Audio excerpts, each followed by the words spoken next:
specifically, I didn't emphasize that, but all these services I'm talking about are running in the background. And sometimes you can have issues with, I think another group talked about it, about Android wanting to shut those services down after a while if, you know, to like for battery purposes and things like that. So just combating that, and I mean, we really got to use almost everything we've learned in computer science. We did some database work, we did UI, we did analysis, we did, you know, all these different things we've been taught. So I feel like it was very beneficial as a learning experience.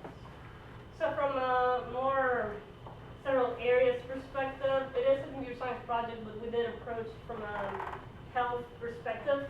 So you have several fields of study there, and as well all the mathematical background of this application, and all the statistical analysis that the data is dependent on for actually providing feedback to the user.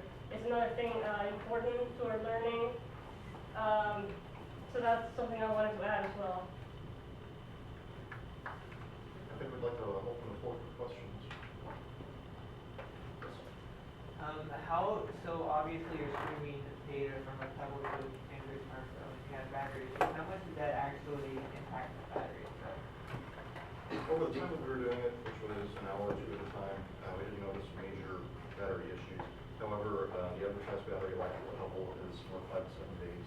After heavy testing, we sometimes have to recharge the Pebble after 2 to 3 days. So in some cases, in our lightweight use case, we experienced that reduced battery life by about 50%. Future versions, we'd like to improve that battery life. Part of it is Pebble is not in itself multi-threaded. Any application has to be running in the foreground, be sending data to the Android game. So That was a lesson learned. We learned a lot about wearable computing right now is not where we thought it was when we started, at least with the Pebble. We were thinking, you know, oh, the Pebble can store lots of data and do lots of these crazy things, but really it's wearable computing, at least in the Pebble case, still very limited. So it's just, you know, adapting to that. Like, we had to keep going. We learned this, but we had to keep going. We actually turned that into an advantage. When one of this exposition, the engineering showcase, we were discussing with other people about the different watches that are out there in the market, and this person was telling us about this one that did so many things, but the battery life was very short due to all the things that it approached. On the other hand, our use of Pebble, since it's so simplistic, it doesn't really store anything, we are actually able to keep our app running longer because we're not that concerned about the battery failing. any other questions?